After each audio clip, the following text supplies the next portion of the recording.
Education is what's important. Training, preparation for the expected. Education, preparation for the unexpected.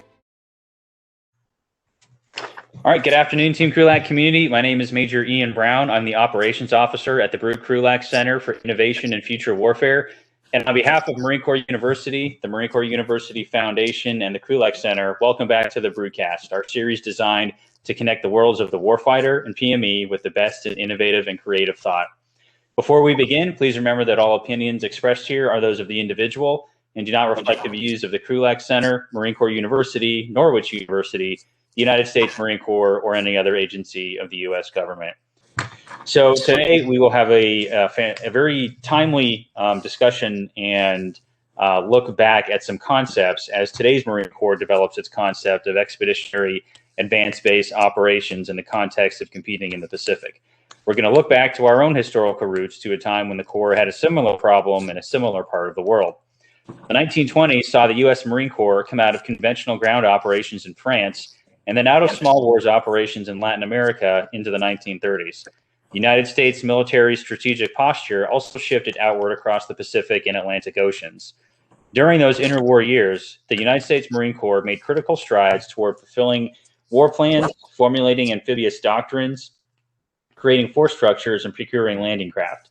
Today in the 2020s, the Marine Corps is again coming out of ground and counterinsurgency operations and reorienting towards an amphibious mission during another interwar era.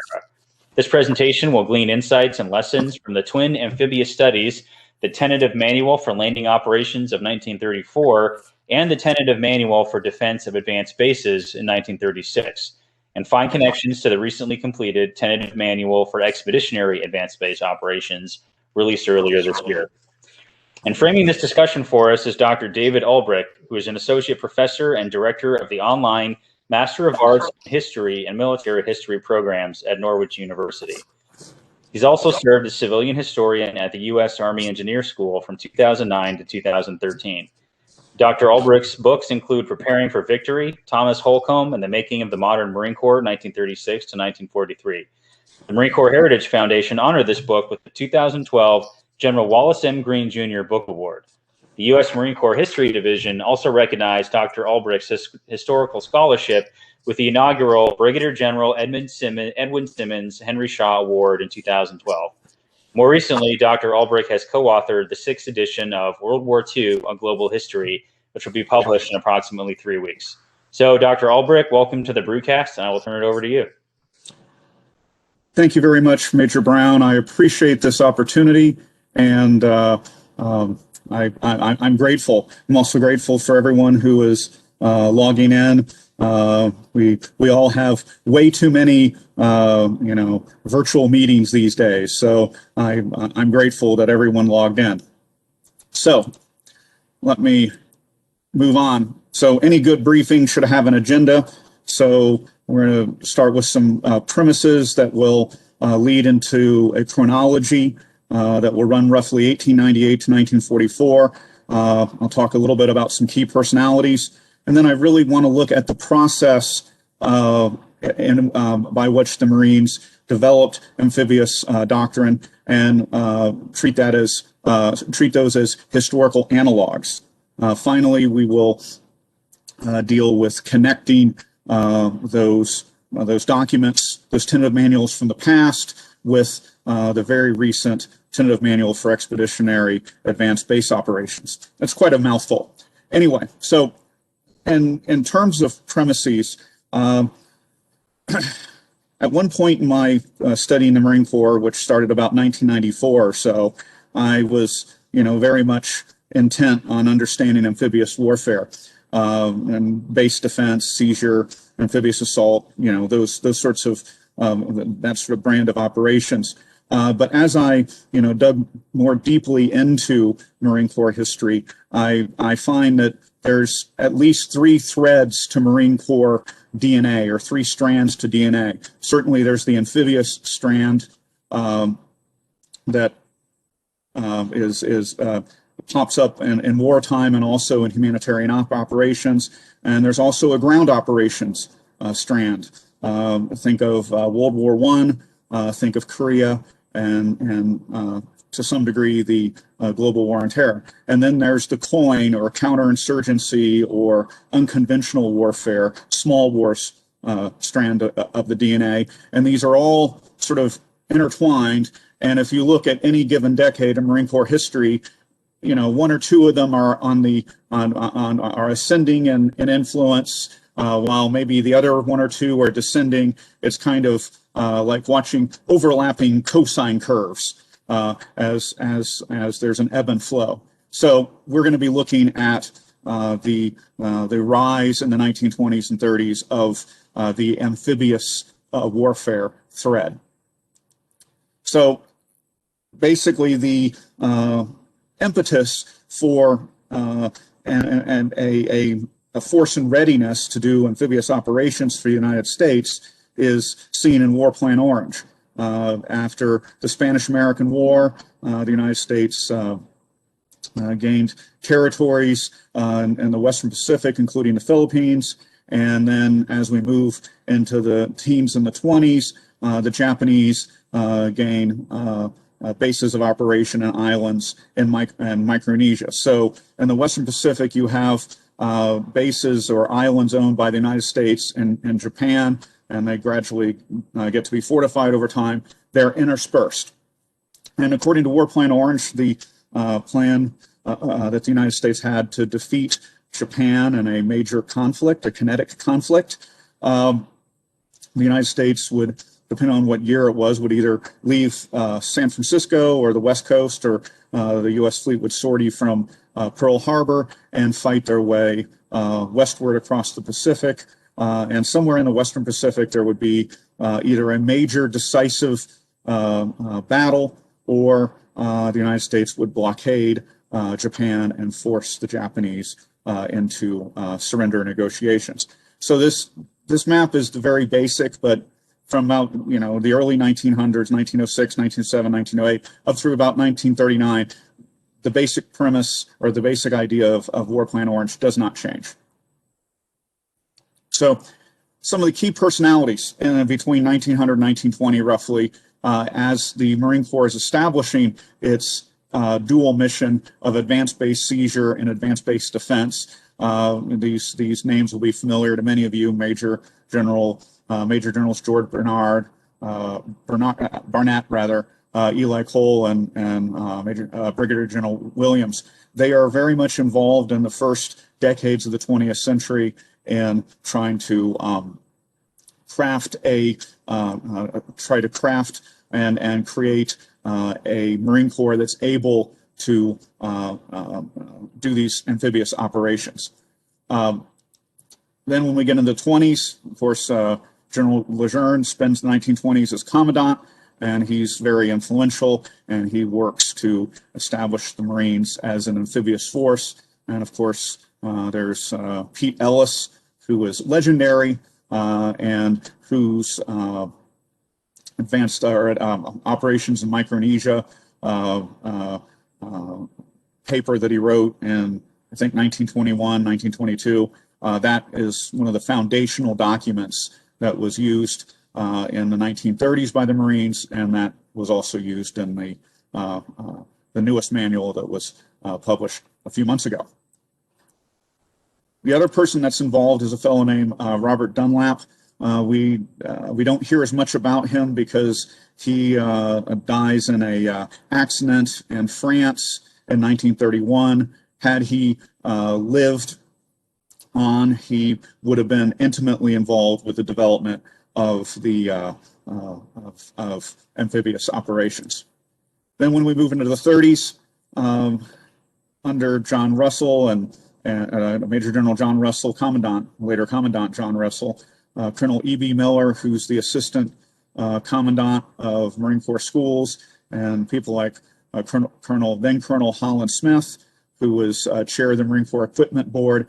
All these people are working on trying to ramp up the Marine Corps' abilities to be able to meet the strategic needs. There's a strategic need for seizing potential enemy bases and a strategic need to defend bases against enemy counterattacks or enemy attacks. In some cases, the Marines might seize an island base in the Middle Pacific, and then move on to the next base, but then have to defend the one they've just seen.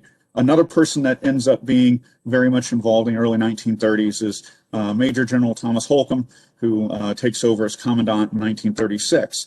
But he's also very sort of influential earlier when he goes to the Army War College in 1931 and 32. He writes a report in 1932 while he's still a colonel, and this report it's not original per se, because he synthesizes a lot of what other Marines are saying in the Marine Corps Gazette and so on, but it is I think original and important because he is looking forward, looking ahead to what a Marine division might look like in an amphibious operation. So a year before you have the Fleet Marine Force being created, he's writing about that. He's also writing about the Marines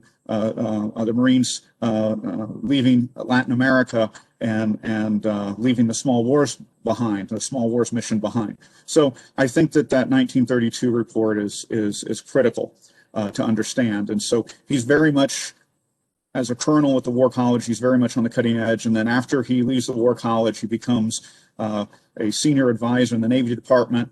Then in 1935 and 36, he's commandant of Marine Corps schools, and then becomes commandant of the Marine Corps in late 1936. So he's very much involved. So you got these personalities. Now there's still a very influential set clique, if you will, a faction within the Corps, led by the likes of Smedley Butler, that want to hang on to that small wars sort of DNA strand.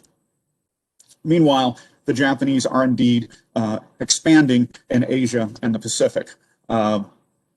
Japan had annexed Korea in 1910, taken a lot of the Japanese Mandate Islands in the Central Pacific, Micronesia, and then as we move further into the 30s, the Japanese are moving into Manchuria and then on into China, and by the time we get to 1940, they're making their way to Southeast Asia. So they're very much expanding, and that is putting them on what amounts to a collision course with the United States, because the United States owns the island of Guam. The United States is active in the Philippines, and I don't want to say anything's inevitable, but it was almost inevitable that these two sides, the Japanese and the Americans, would clash sooner or later, because their priorities, their grand strategies, their national policies, and so on were really at loggerheads. They couldn't coexist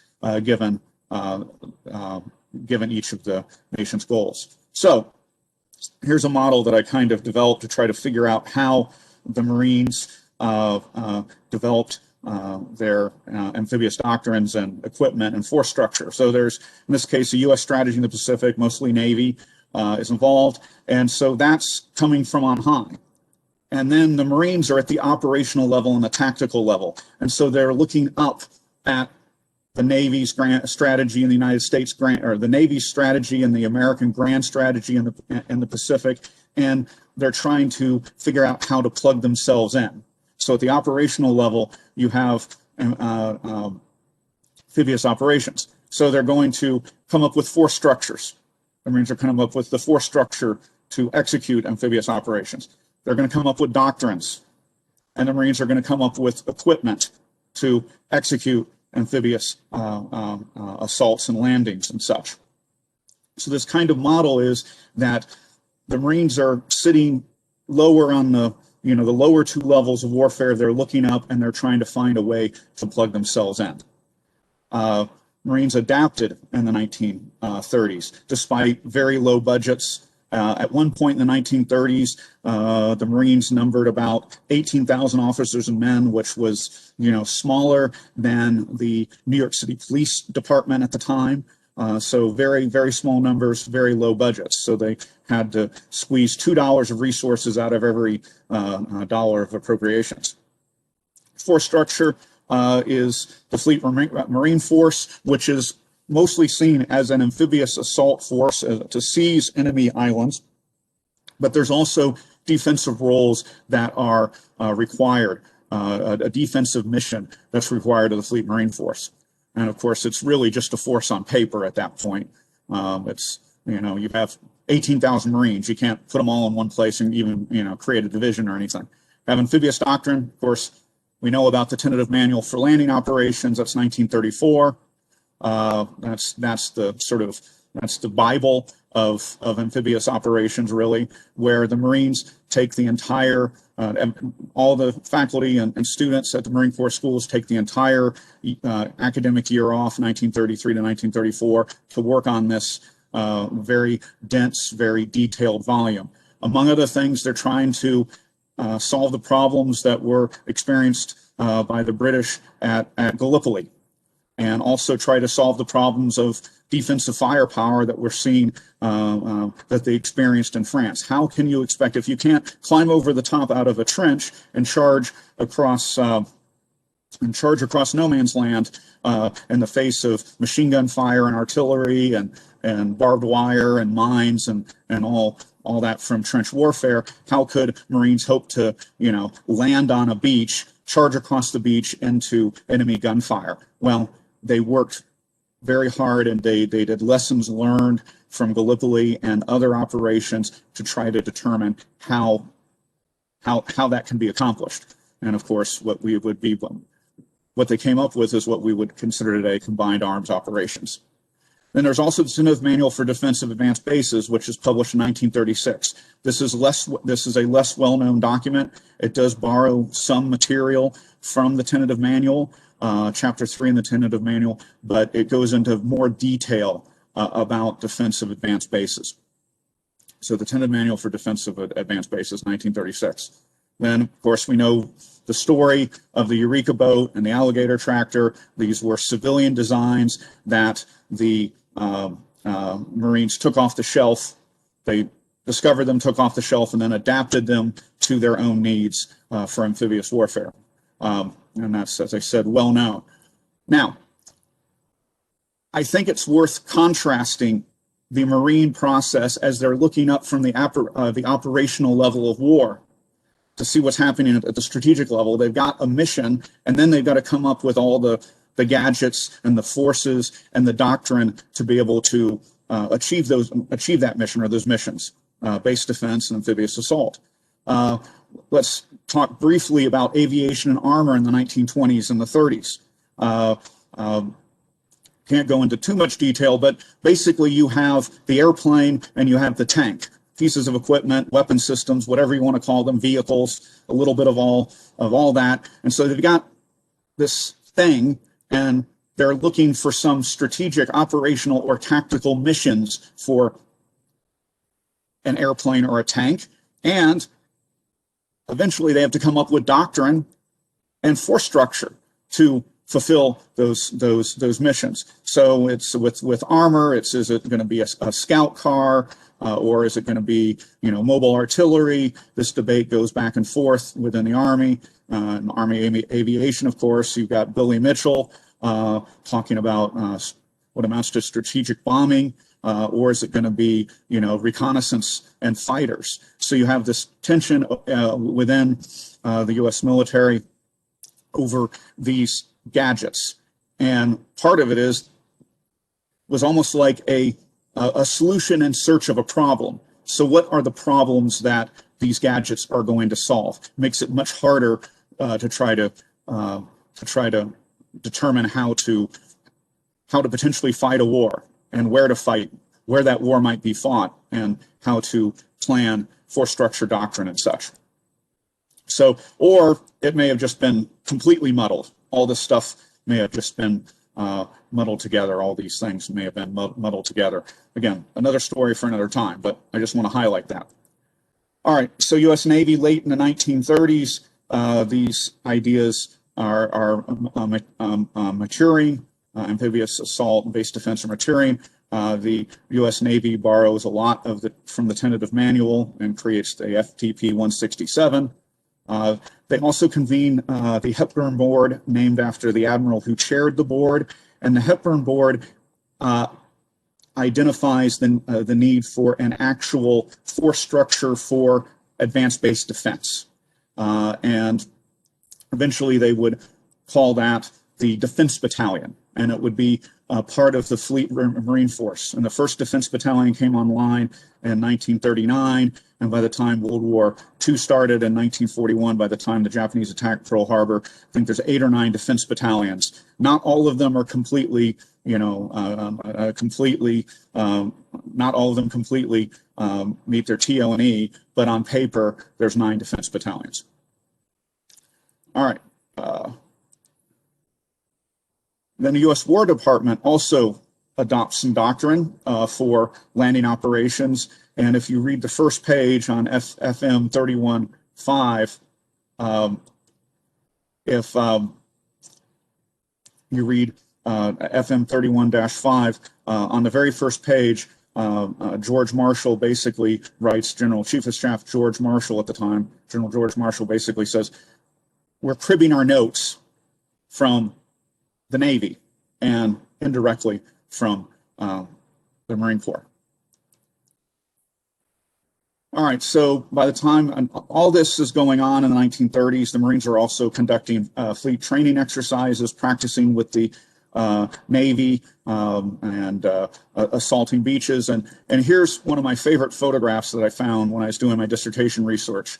This is in July of 1941 at New River, North Carolina, and those 4 gentlemen are from the right. Pointing is then Colonel Teddy Roosevelt Jr., who was the assistant division commander for the 1st Infantry Division. Then the fellow with binoculars is Secretary of the Navy Franklin Knox. Then comes Thomas Holcomb, and finally Major General Holland Smith. So you have, and they're watching Marines and soldiers conducting landing operations, practicing. So I think that these 2 photographs kind of embody this relationship between the tactical, operational, and strategic level. You've got people who are commanding and influencing all those levels, all 3 of those levels in that photograph. So it's a nice photograph to kind of illustrate that. So grand strategy, Navy strategy, and you have, just as a reminder, operational missions, and the Marines are developing force structure and equipment and doctrine. So what ends up happening is, because the Marines are able to develop the doctrine, the force structure, and the equipment during the 1930s, they can actually have a feedback loop that will feed back up to the strategic level. It's not that, Commandant Thomas Holcomb, Major General Thomas Holcomb was not, a member of the inner circle. He was working through the Navy Department, but he could report to Harold Stark, Harold Stark, for example, and explain what the Marines could or could not do in terms of amphibious operational missions. So 1920s and 30s, interwar years. We got it. Marine Corps transforming from a second ground force in World War I and small wars in Latin America into an amphibious-focused operational missions in the Pacific. So history does not repeat itself, but it does rhyme. And that's a paraphrase of Mark Twain, or, well, Mark Twain was purported to have said that, but history rhymes.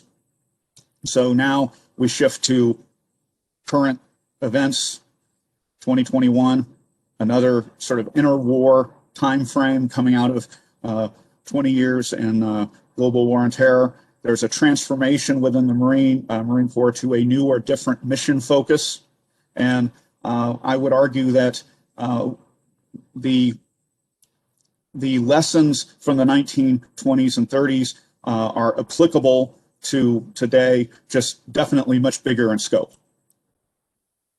So in terms of, I went through and I read the new Tentative Manual for Expeditionary Base Operations, and I also compared and contrasted it with force structures with and the Marine Corps in the 1930s. So on the right there, you have the Marine Littoral Regiment, and it's designed to do several things.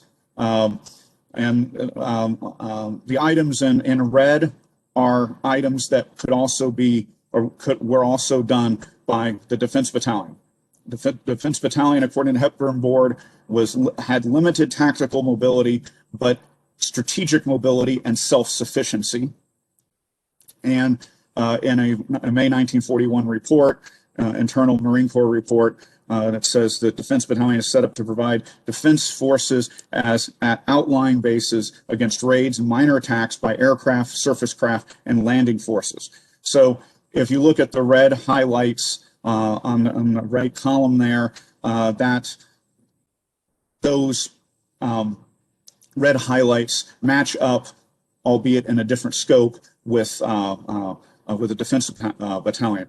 I think that the conduct surveillance and reconnaissance and the screening, guarding and covering aspects are really fascinating. That's an added sort of capability that the MLR had that the Defense Battalions simply did not have.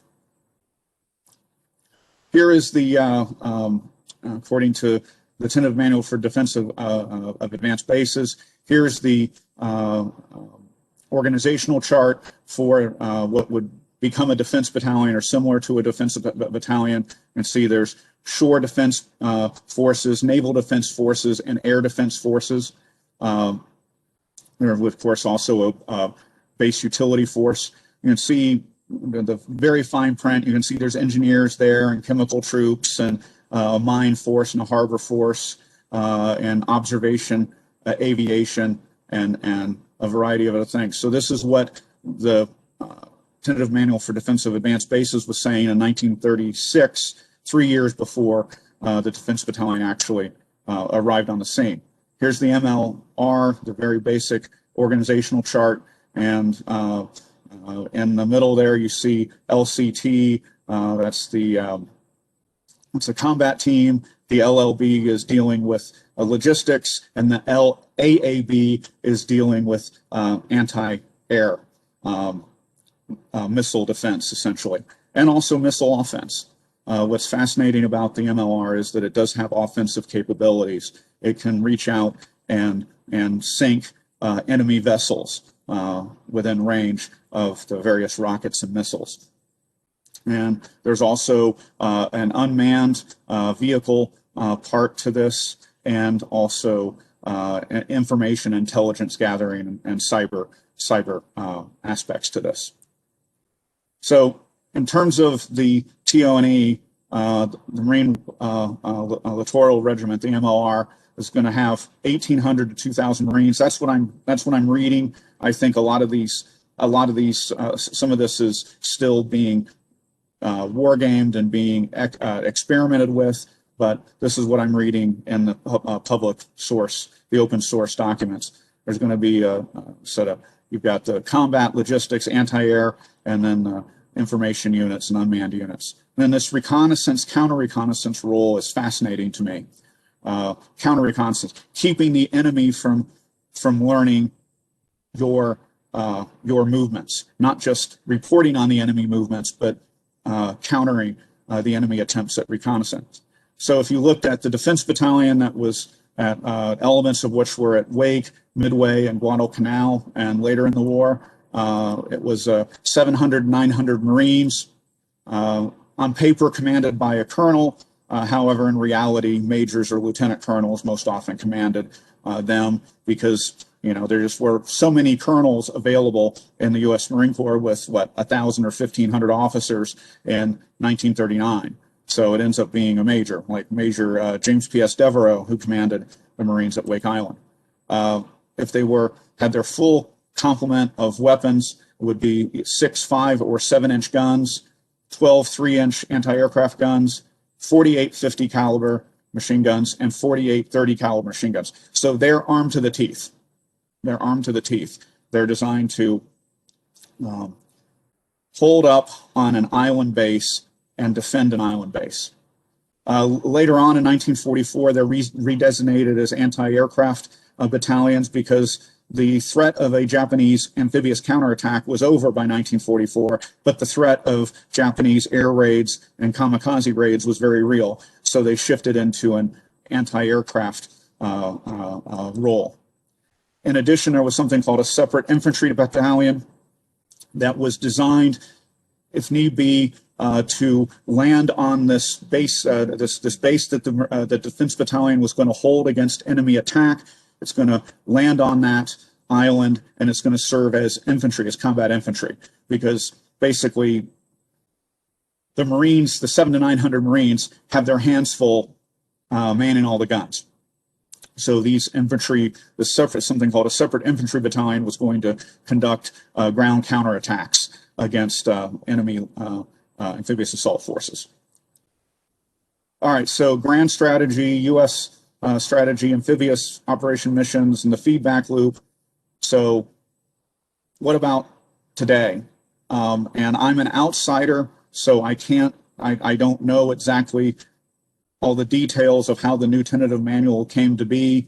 But, you know, just from my outsider's perspective, it seems that the tentative manual for Expeditionary Advanced Base Operations is doing something similar, fulfilling a role or fulfilling a process, if you will, similar to the 1920s and 30s, where there's a U.S. grand strategy and in this case, the Marines are looking up at that and trying to figure out what they can do to contribute to it. And you see doctrine that's being written in the tentative manual, and it's tentative, so they're going to experiment with it. They're going to do exercises, they're going to do war games, and they're going to revise it over time. That's why it's tentative. There's force structures such as the LMR and other unit structures that are being created. And then there's also equipment of all different sorts that's being created. So does this model fit in the 2020s? As an outsider, as someone who hasn't worked for the Department of Defense since 2013 and has no direct connection or no insider information, it looks like it is similar. Lastly, I want to quote Russell Weigley from his American Way of War, and he says of the Marines in the 1920s and 30s, simply by defining the specific problems into which amphibious operations divided themselves, the Marines made it evident that the problems most likely were not insoluble, and the Marines went on to delineate many of the solutions. And that's certainly true in the 1920s and 30s, and seems to be, to me, to be still relevant today in 2021. So I will turn things back over to Major Brown and be happy to take questions or, listen to comments. Thank you very much. Great. Thank you very much, Dr. Ulbrich. And as I mentioned in the chat to everyone in the audience, if you have questions, feel free to start just throwing that in the chat and indicating it, and then I'll call on you as I get them and give you a chance to ask your question directly to Dr. Ulbrich. But as we're waiting for those to come in, a couple of thoughts I wanted to kind of start the discussion with, specifically in terms of that slide there is a point right there, and looking at the strategy, the grand strategy, and your comment on history doesn't repeat itself; it rhymes. I love that phrase, and I actually use it for one of my own presentations on a slightly different post-war period. But we have identified some similarities in terms of the strategic context and situation. But do you see is there any significant divergence that might be driving sort of the current outlook in a different way than the context of the 1920s and 30s?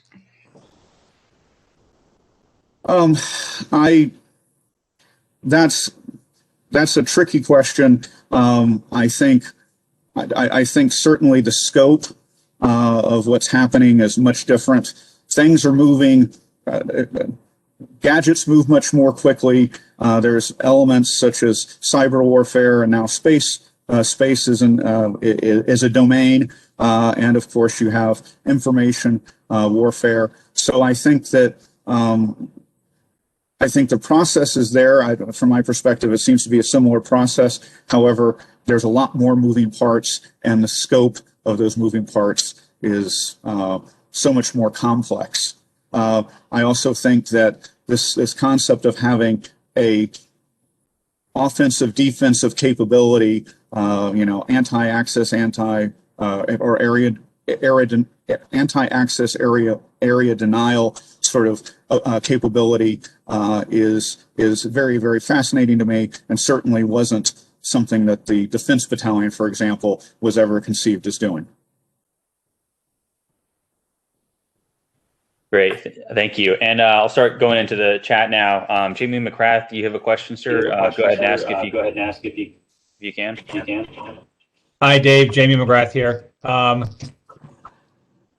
I have a question that kind of parallels what Ian was talking about. One of the things in General Berger's most recent update to his strategic planning guidance, he talks about how the Marine Corps is going to optimize this new stand-in force, which is where this tentative manual comes into play, while still maintaining a global response force capabilities that can respond to the current crises. How was the interwar period that the tentative manual for landing operations and the tentative manual for base defense operations, how did that interwar period compare to this interwar period with the other things the Marine Corps was having to handle outside of this experimentation and writing these new manuals?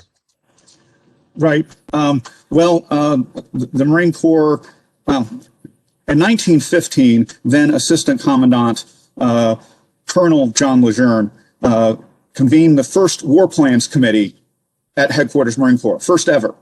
And this committee included Thomas Holcomb, Pete Ellis, and one other Marine officer that just escapes me. But in 1915, they were tasked with trying to work on some of these issues of a potential a need for amphibious operations. And of course, World War I began to take up more and more of people's attention. And then of course the Marines sent the Marines went into the trenches in World War I also. So that was kind of a little bit of a blip that kind of disrupted things. Yet at the same time, the Marines are also obviously in Latin America. But I think what you got is as the amphibious need is beginning to become more and more marked in the 1920s and the 1930s, there's also as much a diplomatic and political move as anything else to bring Marines back from Latin America by 1933, 34, 35, somewhere in that range, that they're doing that. So that put severe manpower strains on the Marines, even when they're bringing people back from Latin America, because the Marine Corps is just tiny. It's 25,000 men in say 1923, and then by the mid 30s it's down to about 18,000 officers and men, give or take. So I think in the 1930s the Marine Corps is trying to figure out how to make bricks without straw and mud. They're trying to, and so they can't make bricks at all because they don't have straw, they don't have mud. So they need to plan how to make bricks when they do have the straw and the mud. Today, Marine Corps is still, even with the proposed, force reduction of 12,000 Marines, the Marines are still sitting at 100, and will still sit at 180 some thousand. That's a lot bigger block of manpower. And you also still have the other two divisions. The first and the second Marine divisions are still seem to be still more traditionally oriented. So it's the third Marine division that is going to be filled out with these MLRs, and it's going to take the lead on this. So just from looking at the way the divisions are still structured, I think the Marine, it looks like the Marine Corps can be flexible and deal with other issues, counterinsurgency, other national emergencies or other needs. That's just what it looks like for me, as just looking at the numbers. Does that answer your question? Yes, thank you. I was actually thinking that there were more distractions now, but I think the point that you made, I think that's very important, is that the Marine Corps itself has got a broader establishment and has the opportunity to maybe segment part of itself to do this innovation, whereas in the 30s, it had to commit its whole self to that. Right. Thank you. All right, thank you. And next question I have is kind of jumps a little bit off of that last point there. This is from Dr. Nate Packard. He's not able to ask it directly, but I'll do it for him. And for those in the audience not familiar, Dr. Packard has done a significant amount of his own research on a sort of different period of change and adaptation in the Marine Corps following Vietnam. So his question is, it's kind of two parts here, is first, based on your research looking at the specific time period, what are some of the qualities that you saw inside the Marine Corps, either as an individual or sort of institution, but what helped them be adaptive and sort of change itself in this forward-looking posture without, as you said, like the mud and the straw to make the bricks, right? Like they still somehow got the bricks out at the end because there was something else in place there. So what were those things that let them do that to adapt effectively? And then kind of looking forward to today, what are some things you see from back then that might be applied a little more strongly in terms of fostering that kind of creativity and innovation in today's Marine Corps? Wow.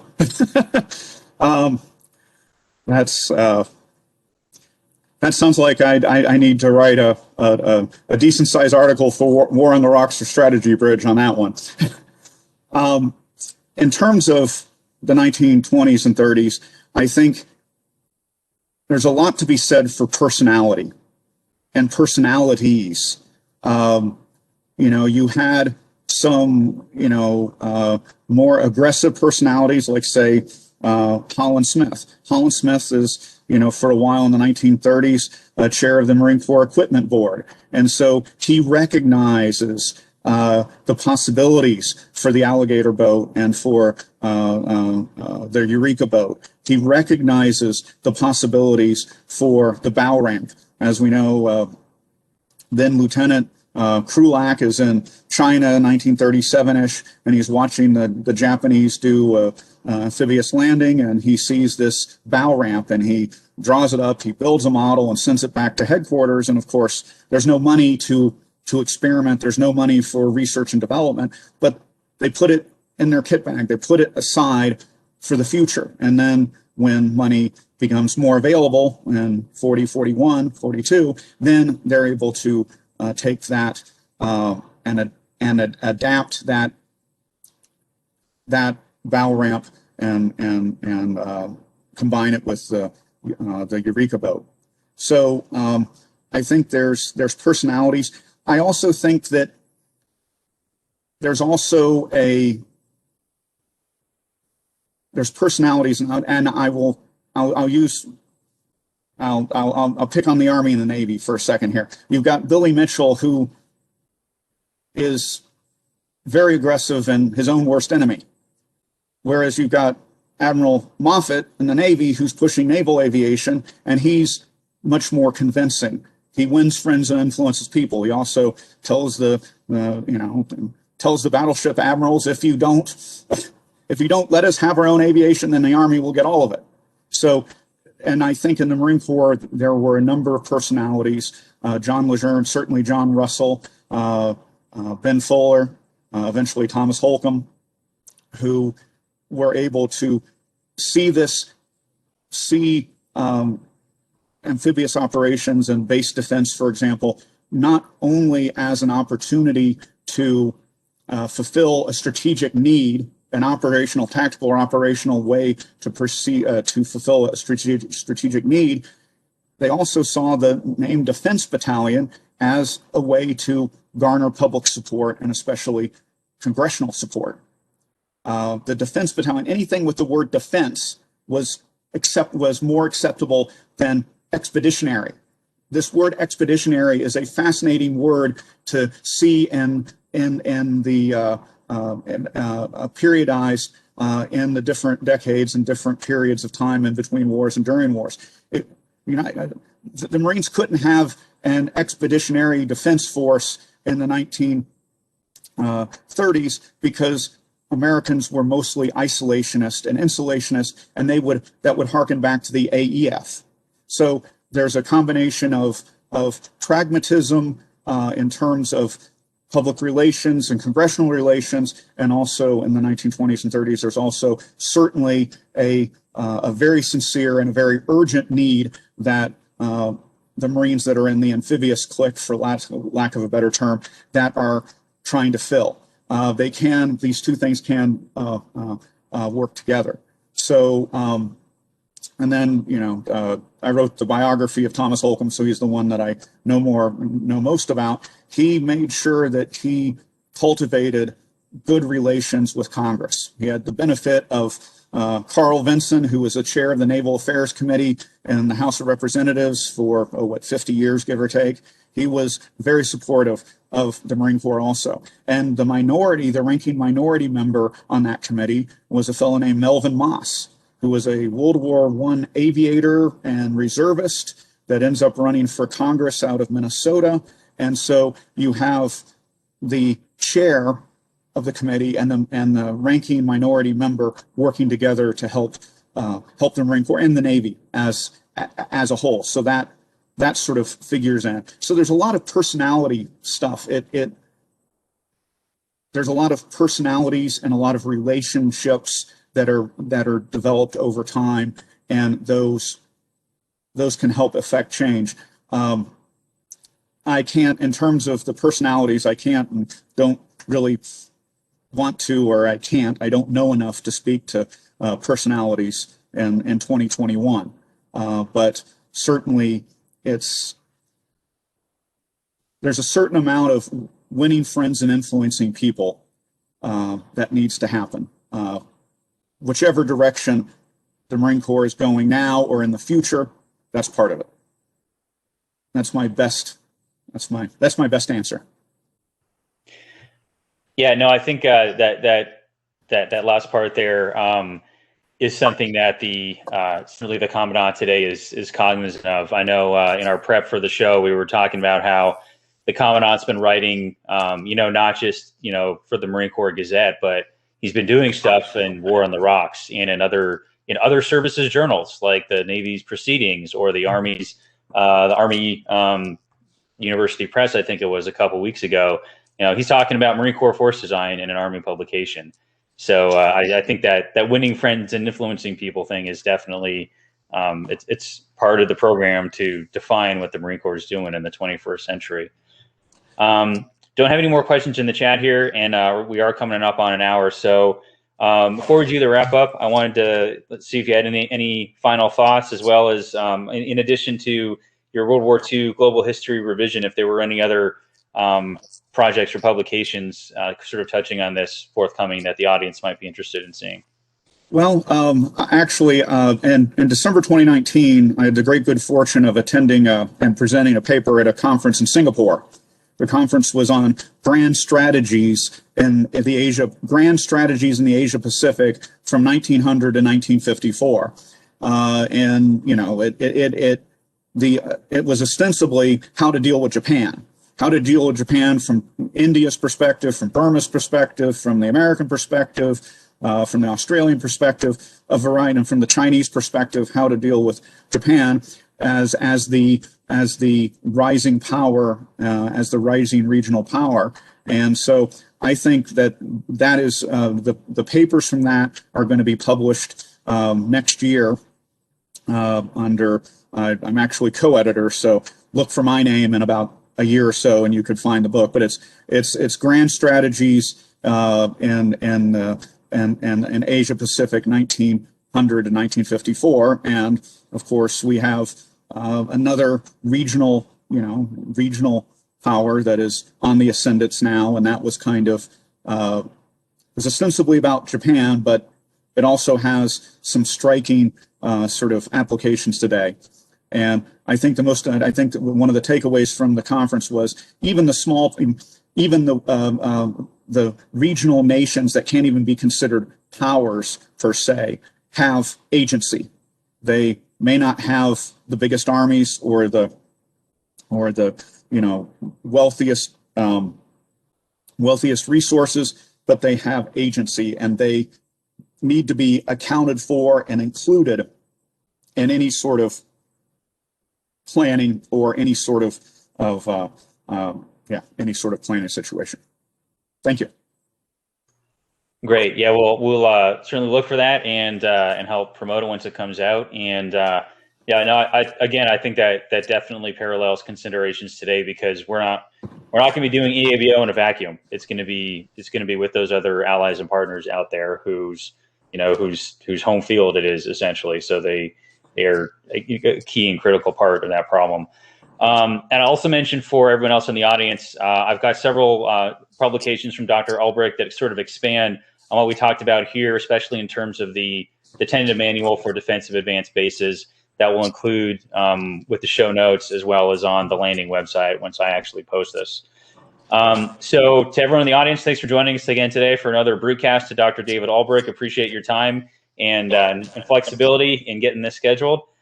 The Brewcast will be back next week, where we'll actually be using our Thursday afternoon space to help launch or relaunch, I should say, our Middle East Studies lecture series. The first lecture is going to feature Dr. Craig Whiteside of the Naval War College, who's going to be talking about the routinization of Islamic State's global enterprise.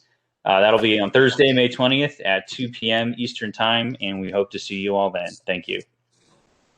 Thank you very much. Education is what's important. Training, preparation for the expected. Education, preparation for the unexpected.